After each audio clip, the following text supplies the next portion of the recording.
नमस्कार दोस्तों, कदम के आज के इस विशेष वीडियो में आप सभी का स्वागत है। यूपीएससी 2025 का मुख्य परीक्षा का हिंदी साहित्य का पेपर हो चुका है और उसका ओवरव्यू का वीडियो हम एक देख चुके हैं। एक वीडियो मैंने डाला था ओवरव्यू बताते हुए कि 2025 का पेपर कैसा रहा है। जिन विद्यार्थियों ने वो नहीं देखा वो देख सकते हैं। और उसी वीडियो में मैंने आपको कहा था कि 2025 का जो पेपर है उसको हम विभिन्न पार्ट वीडियो के साथ में पूरे पेपर को न केवल एनालिसिस करेंगे बल्कि किस क्वेश्चन में क्वेश्चन की डिमांड क्या है, क्या उत्तर लिखा जा सकता है, क्या महत्वपूर्ण बिंदुओं को शामिल किया जाना चाहिए, इन सब पर भी हम विशेष चर्चा करेंगे। तो उसी सीरीज़ का यह पहला वीडियो है जिसमें हम पेपर 1 के भाषा खंड के कुछ प्रश्नों को समझने की कोशिश करेंगे, उनके उत्तर बनाने की कोशिश करेंगे और महत्वपूर्ण बिंदुओं को भी समझने का पूरा प्रयास करेंगे। तो अगर आपने देखा हो, इस बार का जो प्रश्न पत्र पहला है उसमें जो भाषा खंड है, मैंने आपको बताया था कि भाषा खंड 2024 की तुलना में इस बार भाषा खंड तुलनात्मक रूप से आसान रहा है। तो उसी भाषा खंड के विभिन्न प्रश्नों को हम एक एक करके समझने का प्रयास करेंगे। जो विद्यार्थी एग्जाम को बहुत अच्छे से नहीं समझते हैं उनको मैं पहले ही बता दूं कि आपके पूरे एक पेपर में 8 सवाल आपके आते हैं, जिसमें पहला और 5वां प्रश्न आपके लिए कंपलसरी होता है, जो करना ही करना होता है, जिसमें सामान्यतः 5 पार्ट होते हैं 10-10 अंक के। और उसके बाद में हर एक खंड से कम एक एक सवाल को करते हुए अन्य 3 सवाल और आपको करने होते हैं। तो टोटल 5 सवाल पहला और 5वां और अन्य 3 कोई सवाल वो आपको करने होते हैं और 50 अंक का प्रत्येक सवाल होता है। तो 250 अंक का आपके एक पेपर होता है। तो इसी प्रकार भाषा खंड का जो पहला सवाल है, जो कंपलसरी नेचर का सवाल है, ये पहला सवाल है जिसके 5 पार्ट आपके सामने हैं, जिसे हम शॉर्ट नोट कहते हैं, टिप्पणी वाले प्रश्न कहते हैं। उन प्रश्नों को आज हम हल करने का प्रयास करेंगे। तो पहले देख लीजिए, 5 प्रश्न हैं ये आपके सामने, एक एक करके इन प्रश्नों को हम हल करने का प्रयास करेंगे। मैं बीच बीच में आपको ये भी बताऊंगा कि प्रश्न की मांग क्या है, ये प्रश्न किस श्रेणी का है। इसको आसान प्रश्न कहा जा सकता है, टफ प्रश्न कहा जा सकता है, या थोड़ा सा मॉडरेट किस्म का मध्यम कठिनाई वाला प्रश्न यह है। तो प्रश्नों के नेचर को भी समझेंगे और प्रश्न में क्या क्या पॉइंट्स डाले जा सकते हैं इसको भी हम समझने का प्रयास करेंगे। तो चलिए एक एक प्रश्न की बात करेंगे। पहला जो प्रश्न पूछा गया है वह है, अपभ्रंश और अवहट की व्याकरणिक संरचना में प्रमुख अंतर क्या है। अपभ्रंश और अवहट की व्याकरणिक संरचना में अंतर आपसे पूछा गया है। अगर इसको कैटेगराइज करना हो तो ये इजी प्रश्न की कैटेगरी में आएगा, क्योंकि ये चीज़ जब भी हम भाषा खंड पढ़ते हैं, व्याकरणिक विशेषताएं हम पढ़ते हैं और व्याकरणिक विशेषताएं पढ़ते हैं तो हम अंतर भी आसानी से कर सकते हैं। लेकिन लिखने की दृष्टि से उतना आसान नहीं रहेगा, क्योंकि सामान्यतः अपभ्रंश और अवहट में काफ़ी सारी समानताएं भी देखने को मिलती हैं, लेकिन प्रश्न पूछा केवल अंतर पर है। तो आपको ऐसे बिंदुओं की खोज करनी पड़ेगी जो दोनों में अंतर स्थापित करते हैं। इससे पहले कि मैं प्रश्न के उत्तर को बताऊं, आपको एक कॉन्सेप्ट सीख लेना है, क्योंकि मैं एक कॉन्सेप्ट इसलिए सिखा रहा हूँ कि इस पूरी जो वीडियो चेन रहेगी, जो 2025 के हम प्रश्नोत्तर का अभ्यास करेंगे, उसमें न केवल उन्हीं प्रश्नों को, उन प्रश्नों के अलावा अगर कोई कॉन्सेप्ट है तो उसको भी हम समझने का प्रयास करेंगे। देख लिए, हमारे सिलेबस में 6 भाषाएं हैं, अपभ्रंश, अवहट, पुरानी हिंदी, ब्रज, अवधी और खड़ी बोली। इनमें 2 तरह के सवाल आपसे पूछे जाते हैं। एक होता है व्याकरणिक संरचना से जुड़े सवाल और एक होता है ध्वनिगत विशेषताओं से जुड़े हुए सवाल। जब आपको ध्वनिगत विशेषता से जुड़े हुए सवाल पूछे जाते हैं तो आपको केवल ध्वनिगत विशेषताएं उत्तर में लिखनी होती हैं। लेकिन जब आपसे व्याकरणिक संरचना के बारे में सवाल पूछा जाता है तो आपको 3 या 4 डायमेंशंस अपने उत्तर में कवर करनी होंगी। पहली, आप ध्वनिगत विशेषताएं लिखेंगे। दूसरा आप व्याकरण से जुड़े हुए जितने आयाम हैं, लिंग, वचन, कारक, क्रिया, है ना, ऐसी जो चीज़ें हैं वो विशेषताएं लिखेंगे। और तीसरे स्तर पर आप शब्दकोश या प्रवृत्ति शब्दकोश या प्रवृत्ति कह लीजिए या शब्दकोशीय विशेषताएं, ये भी अपने उत्तर में लिखेंगे। तो अगर प्रश्न ध्वनिगत विशेषताओं का है तो केवल ध्वनिगत विशेषताएं, जो उच्चारण संबंधी विशेषताएं होती हैं, और व्याकरण से हैं तो सारे डायमेंशंस को आपको कवर करना है। ये कॉन्सेप्ट आप अपने दिमाग में सेट करेंगे। तो चूंकि प्रश्न किस पर है, व्याकरणिक संरचना पर है, तो हम ध्वनिगत विशेषताओं से जुड़े हुए अंतर, व्याकरण के जो लिंग वचन कारक से जुड़े हुए अंतर और शब्दकोश से जुड़े हुए अंतर, ये तीनों अपने उत्तर में शामिल करने का प्रयास करेंगे। अब उत्तर की स्ट्रक्चर क्या होगी, उत्तर की संरचना क्या होगी, तो आप शुरुआत एक भूमिका से करेंगे। भूमिका आप सभी को पता है 15 से 20% हिस्सा उत्तर का भूमिका के लिए दिया जाना चाहिए। उसके बाद आप मुख्य भाग में इसकी विशेषताएं जो अंतर पूछे हैं वो लिखेंगे और अंत में एक निष्कर्ष लिखेंगे जो लगभग 10% तक होता है कुल शब्द सीमा का। 10 से 15% तक एक आप संक्षिप्त निष्कर्ष से अपना उत्तर समाप्त करेंगे। ठीक है, तो ये इसकी संरचना हुई उत्तर की। अब बात करते हैं तीनों में आप क्या क्या लिख सकते हैं। तो सर्वप्रथम भूमिका लिखनी है आपको, एक पैराग्राफ से उत्तर शुरुआत करेंगे। उसमें आप क्या लिख सकते हैं, देखिए मैं पूरा लिख के उत्तर नहीं बता रहा हूँ आपको, लेकिन इतने इनपुट्स दे रहा हूँ कि अगर उसको आप सेंटेंस में पिरोने लगेंगे तो आपका उत्तर ऑटोमेटिकली बन जाएगा। तो हम उन पॉइंट्स की बात करेंगे जो आप लिख पाएंगे। तो भूमिका में आप क्या लिख सकते हैं कि संस्कृत से हिंदी की सरलीकरण की जो प्रक्रिया है, संस्कृत से हिंदी की जो सरलीकरण की प्रक्रिया है, उसमें अपभ्रंश और अवहट, क्योंकि आप दोनों साथ में लिखने हैं आपको, इसलिए अपभ्रंश व अवहट महत्वपूर्ण चरण हैं जिनकी कई विशेषताएं आज की हिंदी में भी मौजूद हैं। ठीक है, मतलब आपने क्या बताया कि अपभ्रंश और अवहट क्या है, हिंदी के सरलीकरण की स्टेजेस है, चरण है विभिन्न, जो इतने महत्वपूर्ण है कि आज की हिंदी में भी उनकी कुछ विशेषताएं देखने को मिलती हैं। ऐसा कुछ लिखकर आप अपना उत्तर की शुरुआत कर सकते हो। कोई और भूमिका भी लिख सकते हो, मैं मना नहीं कर रहा हूं, पर इस तरीके की भूमिका आप लिखी जा सकती है। अब मुख्य भाग में आप क्या लिखेंगे, व्याकरणिक संरचना में अंतर। आप इसे शीर्षक देकर भी लिख सकते हैं या चाहें तो पैराग्राफ फॉर्मेट में भी लिख सकते हैं। अगर आपको बिंदुवत लिखना है तो आप शीर्षक देकर लिखें अपभ्रंश और अवहट की व्याकरणिक संरचना में अंतर। पूरा शीर्षक लिखें, कभी भी अधूरा शीर्षक नहीं लिखना है। ठीक है, जैसा मैंने आपको कहा था, आपको ध्वनिगत विशेषताएं भी लिखनी है, बाकी जो व्याकरण से जुड़ी हुई विशेषताएं वो भी लिखनी है और शब्दकोशीय विशेषताएं भी आपको लिखनी है। तो एक एक करके देख लेते हैं। मैं केवल उन पॉइंट्स को मैंने उठाया है, इतनी समझ आप में होनी चाहिए कि केवल अंतर वाले बिंदुओं को लिखना है, समानताएं आपको नहीं लिखनी है। 10 अंक के प्रश्नों में आपके पास बहुत ज़्यादा फैलने का स्कोप नहीं होता, तो जो प्रश्न में मांग पूछी गई है सीधे सीधे उसे ही एड्रेस करने का आप प्रयास करेंगे। तो चूंकि अंतर पूछे इसलिए सीधे सीधे हम अंतर ही बताएंगे। अगर यही प्रश्न 20 अंक में आया होता तो आप आधा पेज या एक पैराग्राफ उनकी समानताएं भी लिख सकते थे। तो चूंकि अंतर ही पूछा है तो 10 अंक के प्रश्न में हम केवल अंतर बताएंगे। तो ध्वनिगत विशेषताओं में क्या अंतर है, देखिए ए और औ, ये दो मैंने केवल हिंट दिया है आपको। जब आप पूरा पैराग्राफ लिखेंगे तो कुछ इस तरीके से लिखेंगे। ए और औ का अंतर क्या है कि आई और औ जो है वो अपभ्रंश में नहीं देखने को मिलते, लेकिन अवहट आते आते आई और औ का विकास हो जाता है। तो इसी तरीके से आप 2 लाइनें लिखेंगे। दूसरी जो विशेषता है वह है अनुनासिकता और निर्नासिकीकरण। अनुनासिकता व निर्नासिकीकरण, तो ये इनमें क्या अंतर है कि जो अपभ्रंश होता है उसमें अनुनासिकता और निर्नासिकीकरण दोनों विशेषताएं देखने को मिलती हैं। जैसे अश्रु अंशु बन जाता है, चल ही बन जाता है कि बिंदी लग जाती है। निर्नासिकीकरण क्या होता है कि बिंदी हट जाती है, जैसे सिंह से सिंह बन जाए।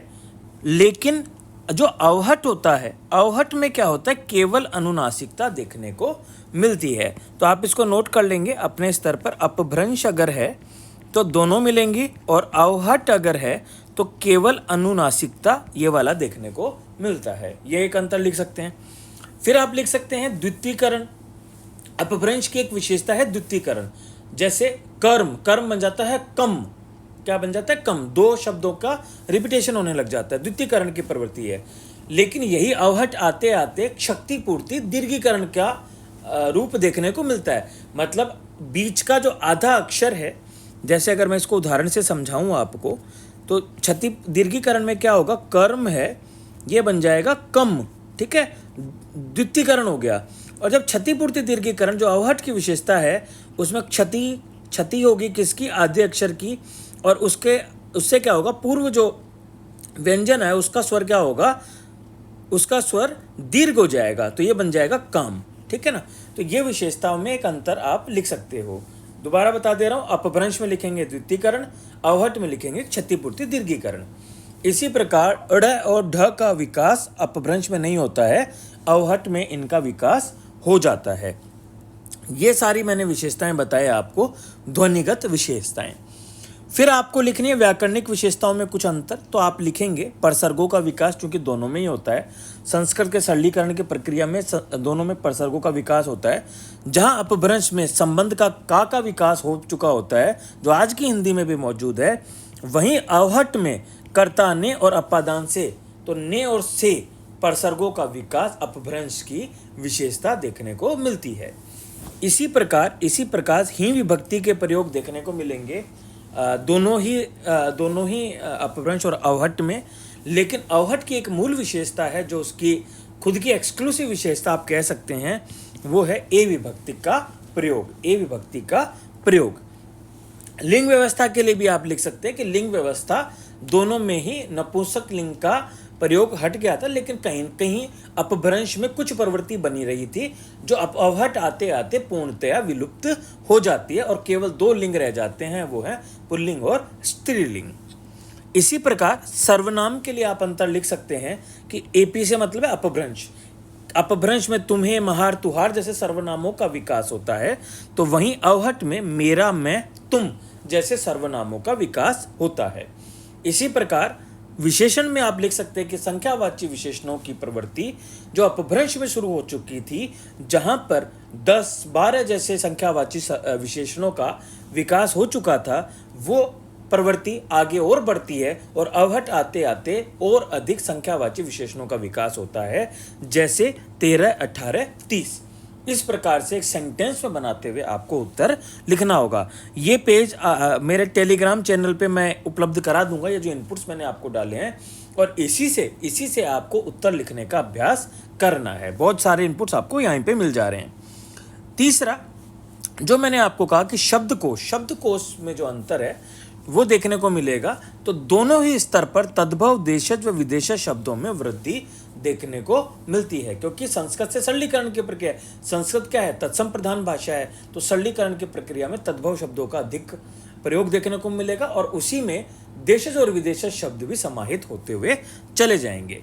तो इस प्रकार ये चीजें आप मुख्य भाग में लिखेंगे, बिंदुवत लिखें, चाहे आप पैराग्राफ फॉर्मेट में भी लिख सकते हैं। और लास्ट में निष्कर्ष में आप ये लिखेंगे कि जो अपभ्रंश और अवहट ने व्याकरणिक सरलता प्रस्तुत की, उससे भाषा और अधिक जनसुलभ व आधुनिक हिंदी के करीब आई।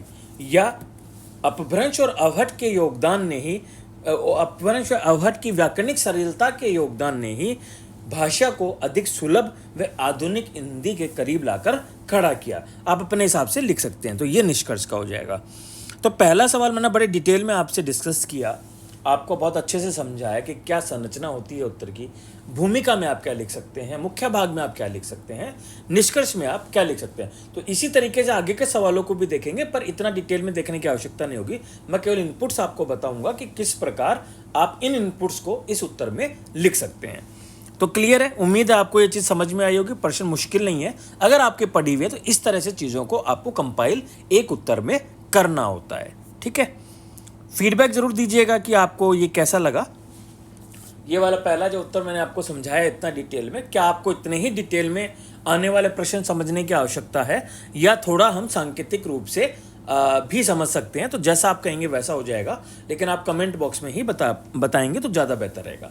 चलिए दूसरा सवाल देखते हैं। दूसरा सवाल है, सिद्धनाथ साहित्य में प्रयुक्त खड़ी बोली का आरंभिक रूप। यह भी एक शॉर्ट नोट है, टिप्पणी वाला प्रश्न है। मैंने कहा है टिप्पणी वाले प्रश्न में आपको प्रश्न की मांग पर ही फोकस करना है। तो आपको सिद्धनाथ साहित्य में जो खड़ी बोली का आरंभिक रूप देखने को मिलता है वो आपको बताना है। क्लियर है? प्रश्न की मांग समझ में आई? खड़ी बोली के विकास का जो क्रम है उसमें सिद्धनाथ साहित्य का क्या योगदान है ये आपको बताना है। ठीक है, अब आप इसकी भूमिका लिखेंगे तो आप सिद्धनाथ की तो बात करेंगे ही करेंगे। सिद्धनाथ जो साहित्य है वो साहित्य के रूप में नहीं लिखा गया था, वो धर्म प्रचार के लिए जो चीज़ें लिखी गई थी उन्हें बाद में साहित्य माना गया। तो आपको उस सिद्धनाथ की पृष्ठभूमि ही उत्तर में लिखनी होगी। तो आप क्या लिखेंगे कि दोनों जो आंदोलन है वो बौद्ध परंपरा के आंदोलन है, जिनमें आंदोलन जो चला था, बौद्ध परंपरा का जो आंदोलन चला था उसमें जनभाषा में दोहे चर्यापदों की रचना हुई जो आधुनिक खड़ी बोली के निकट देखने को मिलती है। या ये लिख सकते हैं बौद्ध परंपरा के जो आंदोलन थे उसमें धार्मिक साहित्य लिखा गया जो जनभाषा में इस प्रकार लिखा गया जो वर्तमान में जो खड़ी बोली है उसके आसपास पाया गया। इस टाइप से भी आप लिख सकते हैं। बेसिकली आपको लिखना है बौद्ध परंपरा का संदर्भ आना चाहिए, जनभाषा का संदर्भ आना चाहिए और खड़ी बोली, आरंभिक खड़ी बोली से उसका जुड़ाव आपकी भूमिका में दिखना चाहिए। 3 डायमेंशन अगर आपकी भूमिका में दिख रहे हैं तो आपकी भूमिका सटीक है। फिर आप क्या करेंगे, दोनों को अलग अलग लिखेंगे। पहले आप सिद्ध की विशेषताएं लिख सकते हैं टाइटल डालकर, या पैराग्राफ में ही सिद्ध की 2 पैराग्राफ सिद्ध के लिखें और बाद में नाथ की विशेषताएं आप लिख सकते हैं, जैसा आप लिखना चाहें, पर दोनों को अलग अलग आपको लिखना होगा। तो आप लिखेंगे क्या, सिद्ध साहित्य की जब बात करेंगे तो आप लिखेंगे 8वीं 9वीं शताब्दी से 12वीं 13वीं शताब्दी के बीच का ये आंदोलन रहा है, जिसमें बहुत 84 सिद्ध कवि हुए हैं, जिनमें प्रमुख सरहप्पा, शबरप्पा, लुइप्पा जैसे महत्वपूर्ण कवि प्रमुख हैं।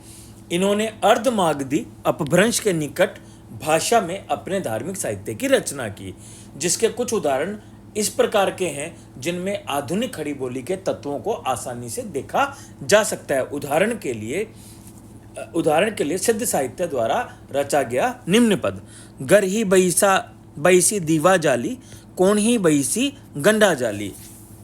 ठीक है, कि घर पर बैठ के ही दिया जलाने से या कोने में बैठकर घंटा चलाने से कुछ नहीं होगा, मतलब आडंबरों पर बेसिकली वो बात कर रहे हैं। तो आप इसमें बताएंगे बैसी, जाली, चाली, इकारांत जो बहुलता है, जो खड़ी बोली की विशेषता है, वो यहाँ पर देखने को मिलता है। ही प्रत्यय का जो प्रयोग है वो भी खड़ी बोली की अपनी एक विशेषता है। ऐसे आपको बताना है, पिन पॉइंटेड बताना है, केवल उदाहरण लिखने से काम नहीं चलेगा, आप उसकी विशेषताएं भी बताइएगा, तब नंबर एग्जाम में ज़्यादा आएंगे। इसी प्रकार पंडिय सहल सत्य बखान, देह ही बुद्ध बसंत न जान है। तो यहाँ पर खड़ी बोली की जो अण्य की जो प्रवृत्ति है वो आसानी से देखी जा सकती है। तो इस तरीके से आप इन 2 उदाहरणों को बता सकते हैं और इनमें खड़ी बोली के तत्वों को लिखना है। कुछ बच्चे क्या करेंगे, केवल उदाहरण लिख के छोड़ देंगे, उससे ज़्यादा नंबर नहीं आते हैं। आपको स्पेसिफिक होना है, ठीक है ना। तो इन दोनों के स्पेसिफिक पॉइंट्स बता देंगे। इसी प्रकार इसी पैटर्न पर आपको नाथों के बारे में लिखना है कि कौन कौन प्रमुख नाथ रचनाकार थे। गोरखनाथ, चरपटीनाथ, जलंधरनाथ, भीमनाथ। इसका काल लिख सकते हैं 10वीं 11वीं से 13वीं 14वीं शताब्दी। ये घुमक्कर प्रवृत्ति के लोग थे, इसलिए इनके द्वारा रचित काव्य में अन्य भाषाओं का भी प्रभाव देखने को मिलता है, जिसमें खड़ी बोली के आरंभिक लक्षण आसानी से देखे जा सकते हैं।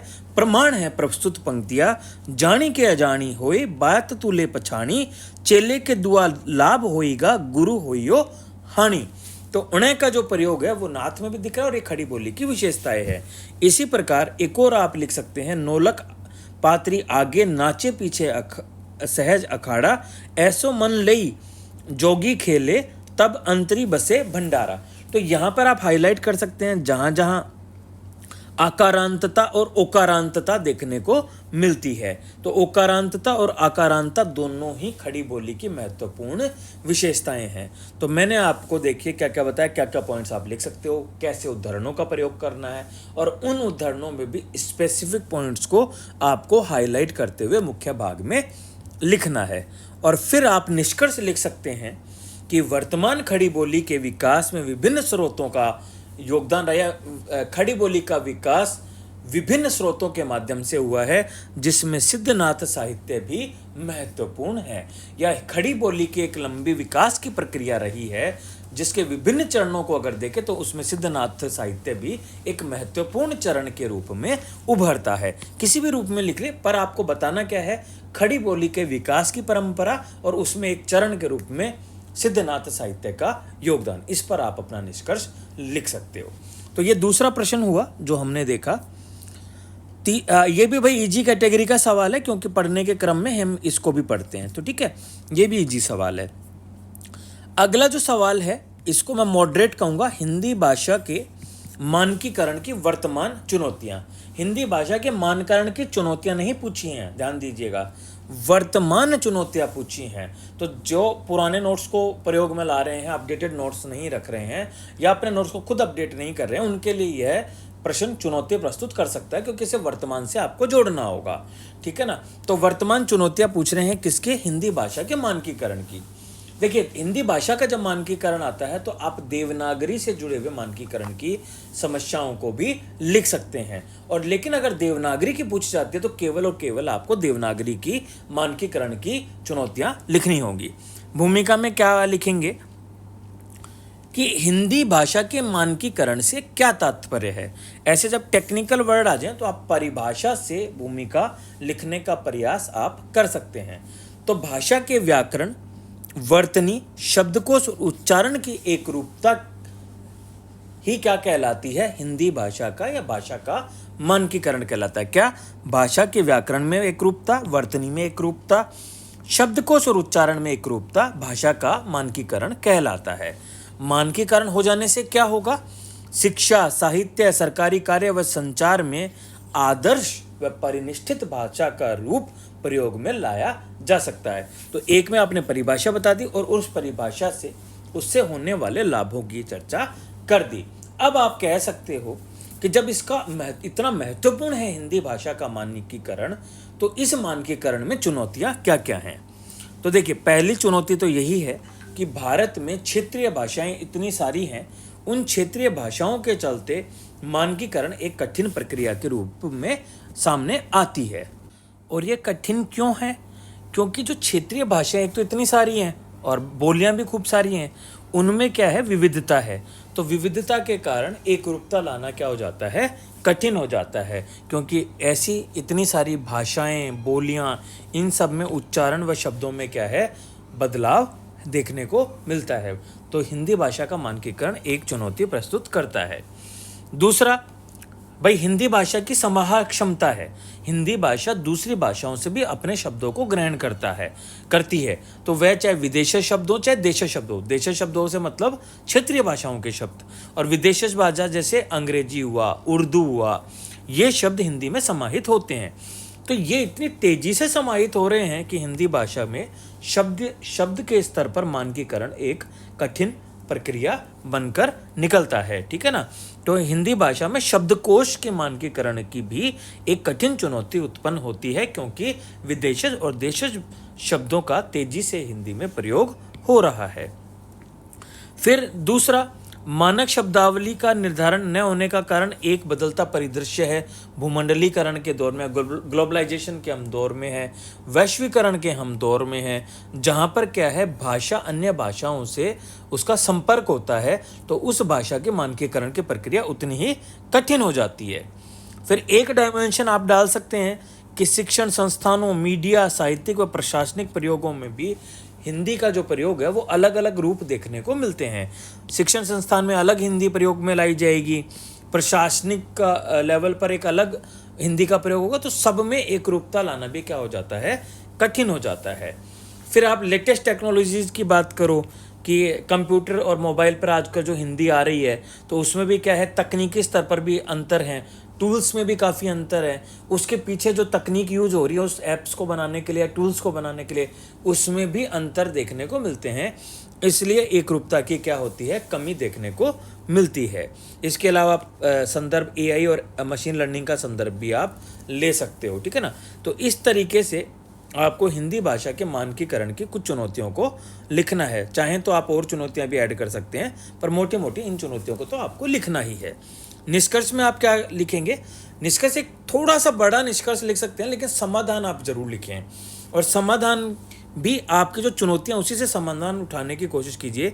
एक तो क्षेत्रीय भाषा वाला पॉइंट लिख सकते हैं कि क्षेत्रीय भाषा के तत्वों को शामिल करो, जो ध्वनि संबंधी, वर्तनी, उच्चारण संबंधी जो चुनौतियां हैं उनको दूर किया जा सकता है, और भाषा के प्रयोक्ता वर्ग को बढ़ाने के लिए, मानकीकरण करने के लिए वैज्ञानिक व तकनीकी विकास में एकरूपता लाने का भी प्रयास किया जा सकता है। तो एक संक्षिप्त समाधान परक निष्कर्ष आपको उत्तर में लिखना चाहिए। फिर अगला जो सवाल है वो बड़ा आसान सवाल, सबसे आसान सवाल इन 5 सवालों में, वो आसान सवाल है हिंदी भाषा और बोली में अंतर। सीधे सीधा सवाल है, आपको भाषा और बोली में अंतर स्थापित करना है। तो ये भी इजी कैटेगरी का सवाल आप कह सकते हैं। आपको भाषा और बोली दोनों को साथ में लेते हुए एक भूमिका का निर्माण करना चाहिए। तो आप क्या लिखेंगे? ये लिख सकते हैं कि भाषा और बोली मानव संचार के माध्यम है जिनका उपयोग विचारों, भावनाओं और जानकारी के आदान प्रदान हेतु किया जाता है, और दोनों आपस में संबंधित है, अंतर संबंध धारण करती हैं। बेसिकली आपकी भूमिका में एक तो संचार की, भाषा और बोली से संचार होता है, दूसरा संचार किस चीज़ का? विचार, भावना और जानकारी का, और दोनों के अंतर संबंध, ये 3-4 डायमेंशन आपके भूमिका में कवर होने चाहिए। तो आपकी भूमिका बहुत अच्छी होगी। शब्दों को आप किसी भी रूप में पिरो सकते हैं, पर इन आयामों को भूमिका में टच करना आवश्यक है। फिर आप क्या करेंगे? इनमें अंतर स्थापित करेंगे। ऐसे प्रश्नों में अंतर वाले में अगर आप टेबुलर फॉर्मेट में करते हैं तो आपका जो उत्तर का प्रस्तुतिकरण होगा वो काफ़ी अच्छा होगा। तो आप इस जो प्रस्तुतिकरण है उसको प्रयोग में ला सकते हैं। तो मैंने इसी आधार पर आपके लिए टेबल्स बनाई हैं कि आप लिख सकते हैं अंतर का आधार पहले, फिर बोली और भाषा में क्या क्या वो विशेषताएं देखने को मिलती हैं। परंतु आपको ये गलती नहीं करनी कि 2 शब्दों का अंतर लिख के छोड़ दिया। आपको कम से कम जब भी अंतर लिखें तो यहाँ पर पूरा वाक्य लिखने का प्रयास करना चाहिए। ऐसे नहीं लिखना चाहिए कि आप चलते चलते लिख दिए हैं। जो जीएस में हम करते हैं वैसा उत्तर लिखने का प्रयास आपको नहीं करना, पूरा सेंटेंस लिखना। बस प्रस्तुतिकरण ऐसा प्रयोग में ला सकते हो। तो बोधगम्यता आप आधार लेंगे, मैंने 7-8 आधार लिख दिए हैं आपके सामने। अब आप बोली और भाषा की विशेषताएं अगर लिख देंगे तो ये आपका मुख्य भाग जो है इस प्रश्न का वो कवर हो जाएगा। थोड़ा हम चर्चा कर लेते हैं इसके बारे में ताकि आपको इसकी क्लैरिटी आ जाए। तो जो 7-8 डायमेंशंस मैंने आपके सामने लिखे हैं, इन 7-8 डायमेंशन को हम देखने का प्रयास करते हैं। तो पहली चीज़ जो आपने लिखी है हमने जो लिखी है वह है बोधगम्यता। तो बोधगम्यता क्या होगी? अगर 2 बोलियों को देखा जाए तो आपस में बोधगम्य हो सकती हैं, जैसे ढूंढानी और मेवाती, ये राजस्थान की बोलियां हैं, ठीक है। आपस में दोनों, एक व्यक्ति दोनों बोलियों को समझ सकता है, लेकिन भाषा के केस में ऐसा होना मुश्किल होता है। जैसे अगर कोई मान लीजिए हिंदी जानता है तो आवश्यक नहीं कि वह जर्मनी भाषा को जाने या रशियन भाषा जो होती है उसको जाने, ठीक है ना। तो भाषा के स्तर पे 2 भाषाओं को जानना, भले ही वो आसपास की भाषाएं हो, थोड़ा मुश्किल होता है, जबकि बोली के केस में बोधगम्यता क्या होती है? आसान होती है। तो एक अंतर तो आप ये लिख सकते हैं। फिर दूसरा अंतर क्षेत्र का मतलब है कितने क्षेत्र में बोली जाती है, प्रयोक्ता क्षेत्र। तो बोली का क्या होगा? सीमित क्षेत्र होगा। भाषा का क्या होगा? व्यापक क्षेत्र बोल सकते हैं। जैसे बोली का आप उदाहरण दे सकते हो, ब्रज जो है ब्रज मंडल के क्षेत्र में बोली जाती है, मथुरा वृंदावन इसमें बोली जाती है। जबकि भाषा जैसे हिंदी भाषा तो पूरे नॉर्थ इंडिया के 10-12 जो राज्य हैं उसमें बोली जाती है। तो एक आधार आप लिख सकते हैं प्रयोक्ता क्षेत्र का। दूसरा, फिर तीसरा आप लिखेंगे व्याकरण। तो बोली का व्याकरण क्या होगा? कोई निश्चित नहीं होता है। भाषा का व्याकरण क्या होता है? निश्चित होता है। भाषा में व्याकरण के नियम तय होते हैं, व्याकरण शास्त्र डेवलप होता है, व्याकरण शास्त्र लिखा भी जाता है। तो एक अंतर आप स्थापित करेंगे व्याकरण का। लिपि, बोली की लिपि होना कोई आवश्यक नहीं है, लेकिन भाषा की एक लिपि होना अति आवश्यक है। क्योंकि बोली क्या होती है? अधिकांश रूप से कई बार मौखिक भी होती है। तो लिपि अगर नहीं भी होगी या फिर लिपि निर्धारित भी नहीं होगी या मानक लिपि नहीं होगी तो भी काम चल जाएगा, जबकि भाषा के केस में ऐसा नहीं होता है। प्रयोग क्षेत्र या क्षेत्र एक ही बात है, ये हम कवर कर चुके हैं। फिर है, अच्छा इसको प्रयोग क्षेत्र हमने कवर किया था, थोड़ा सा मैं बता देता हूँ इसके। और ये है आपका क्षेत्र से तात्पर्य है किन क्षेत्रों में उस प्रयोग किया जा रहा है। जैसे जो भाषा होगी आपकी सरकारी कामों में, विज्ञापनों में, ठीक है ना। सरकारी कामों में, विज्ञापनों में, ये आपका जो होता है न्यूज़ चैनल जो होते हैं, मीडिया में, इन सब में प्रयोग की जाती है भाषा को, ठीक है ना। भाषा जब मानक होती है, मानक है तो विभिन्न जो क्षेत्र हैं उसमें इसका प्रयोग किया जाता है। जबकि बोली का क्षेत्र क्या होता है, सीमित होता है। बोली का क्षेत्र सीमित होता है, मुख्य रूप से या तो वार्तालाप में या अधिक से अधिक साहित्यिक प्रयोग में देखने को मिलती है, ठीक है। एक अंतर ये हो गया। एकरूपता, तो भाषा में एकरूपता अधिक होगी क्योंकि मानक रूप तय होता है, जबकि बोलियों में एकरूपता होना थोड़ा कठिन होता है। स्थिरता की अगर हम बात करें तो भाषा क्या होगी, स्थिर होगी। बोली में स्थिरता आने में समय लगता है और बोली जब स्थिर हो जाती है तभी वह भाषा के रूप में स्थापित होती है। तो स्थिरता किस में ज़्यादा होगी, भाषा में स्थिरता ज़्यादा देखने को मिलती है। साहित्य दोनों में देखने को मिलता है, लेकिन भाषा का साहित्य क्या होगा, विविधता लिए हुए होगा, संख्यात्मक रूप से भी अधिक होगा। जैसे हिंदी भाषा का जो साहित्य होगा वो ज़्यादा होगा, तुलना करें अगर तो केवल ब्रज भाषा का साहित्य हो या अवधी भाषा का साहित्य हो। तो ये 7-8 अंतर है। आप अपने 1-2 अंतर और भी डाल सकते हैं, या कुछ भूल जाएं तो एक आधा कम कर सकते हैं, एक आधा बढ़ा सकते हैं, पर स्ट्रक्चर आंसर का और लिखने का तरीका यही होगा इस उत्तर को। निष्कर्ष में आप लिख सकते हैं दोनों के अंतर संबंध को ही बताते हुए कि बोली का जो विकसित रूप होता है वही भाषा बनता है, और भारत के विशेष के संदर्भ में हजारों बोलियां हैं और सैकड़ों भाषाएं देखने को मिलती हैं। तो बोलियों और भाषाओं का भारत के संदर्भ में चर्चा करते हुए आप निष्कर्ष लिख सकते हो। तो बात समझ में आई। आसान सवाल है, स्ट्रक्चर मैंने आपको बताई, प्रस्तुतिकरण मैंने आपको बताया, और इस सवाल को कैसे लिखा जा सकता है ये मैंने आपको बता दिया है। अब इस शॉर्ट नोट का आखिरी सवाल और आज की वीडियो का भी आखिरी सवाल, इसके बाद में प्रश्नों को हम अगले वीडियो में लेंगे।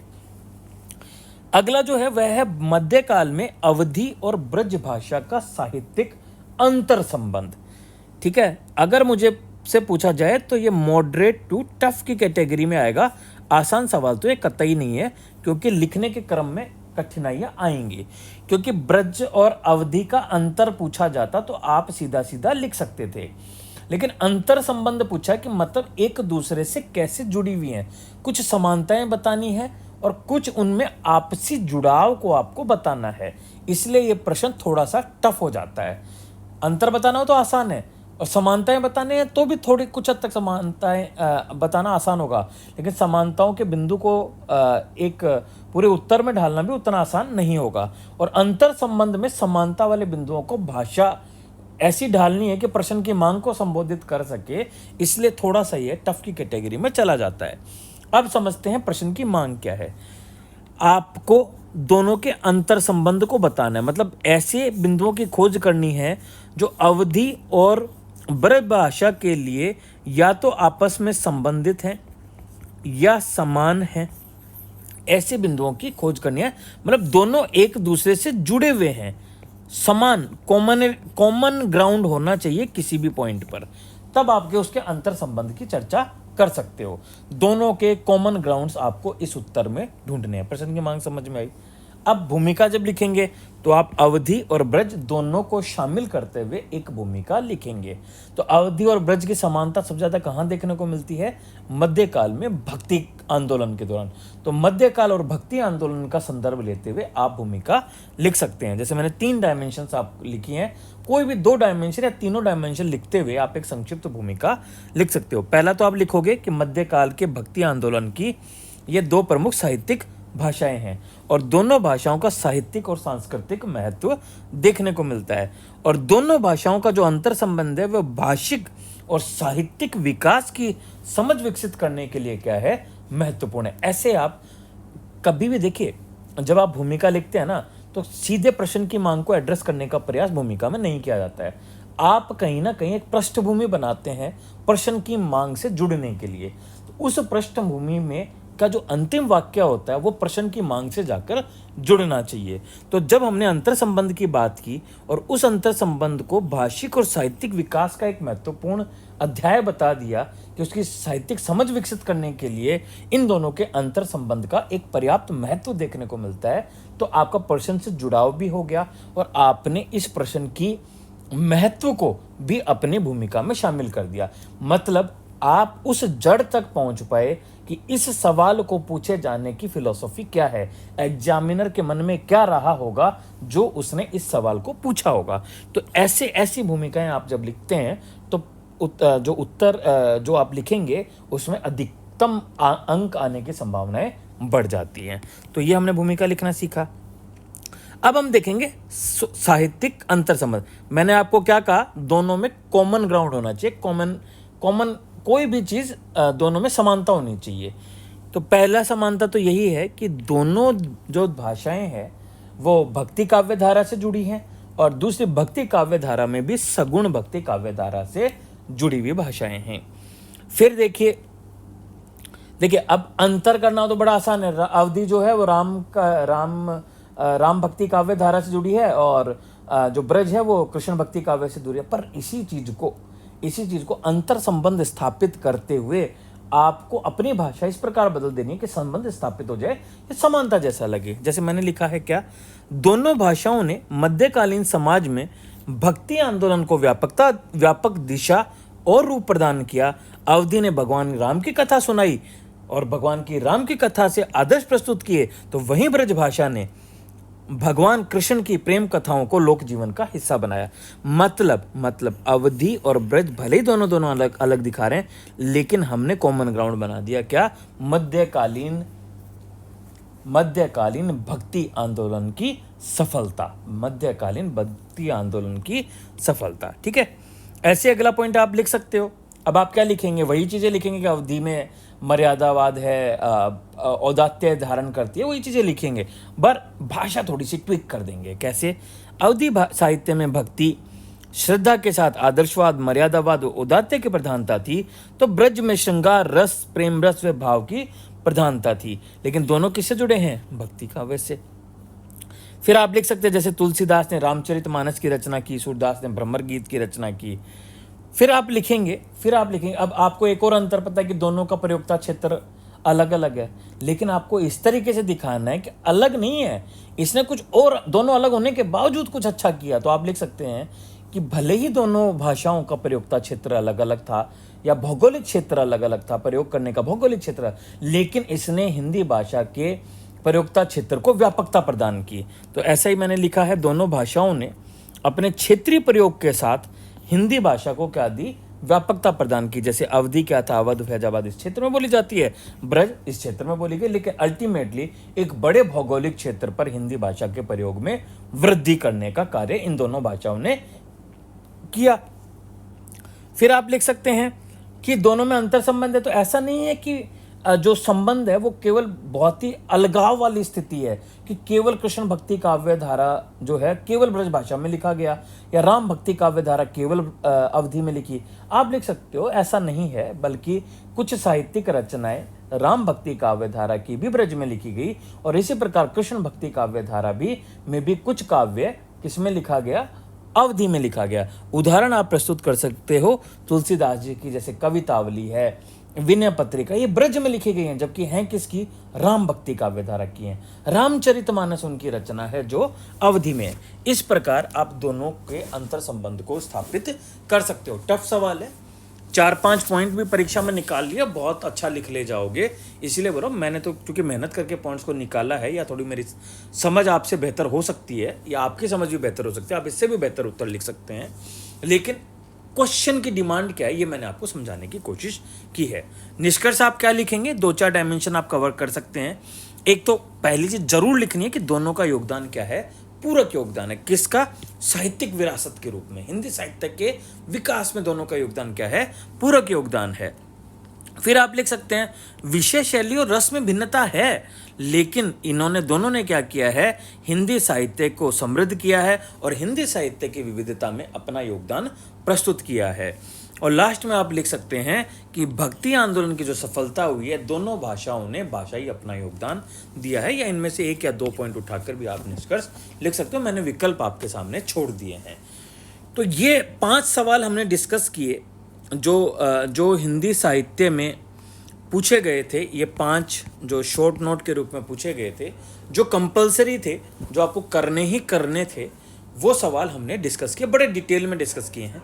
फिर भी आपको लगता है नहीं सर और डिटेल में करो, हर एक चीज़ का आप डिस्कस करो, तो वो भी मैं कर सकता हूँ। या अगर आपको लग रहा है नहीं सर थोड़ा ज़्यादा ही डिटेल डिस्कशन हो गया, आप सांकेतिक बता देंगे तो भी हम समझ जाएंगे। तो क्या आप अगले वीडियोस किस प्रकार चाहते हैं कमेंट बॉक्स में बताइए। उसी तरीके से अगले जो प्रश्न है इस पेपर के, पूरा पेपर डिस्कस करेंगे, दोनों पेपर विभिन्न पार्ट्स के माध्यम से। तो आप मुझे बता सकते हैं किस तरीके से आप चाहते हैं, वैसे ही डिस्कशन किया जाएगा। हिंदी साहित्य का पूरा revision videos almost Telegram channel और यूट्यूब चैनल पर उपलब्ध है। ये जो मैं आपको दिखाए हैं इनपुट्स, ये सारे इसका पीडीएफ टेलीग्राम चैनल पे तुरंत उपलब्ध हो जाएगा। आप वहाँ से डाउनलोड करके इसकी मदद लेकर उत्तर लिख सकते हैं। हम कोशिश करेंगे मॉडल आंसर भी प्रोवाइड कराने की। इनके मॉडल आंसर भी आपको टेलीग्राम ग्रुप पर उपलब्ध होंगे। तो आप डिस्क्रिप्शन में जाइए, टेलीग्राम लिंक पर क्लिक कीजिए और उससे ज्वाइन कीजिए। इससे जुड़े हुए सारी चीज़ें आपको मिलती रहेंगी। और हिंदी साहित्य का वन स्टॉप सॉल्यूशन है ये प्लेटफॉर्म। आपको सारे रिवीजन वीडियो, सारे नोट्स सब एक जगह उपलब्ध होते हैं। तो आपके फीडबैक के इंतजार में आज का वीडियो यहीं समाप्त करते हैं। बहुत बहुत धन्यवाद।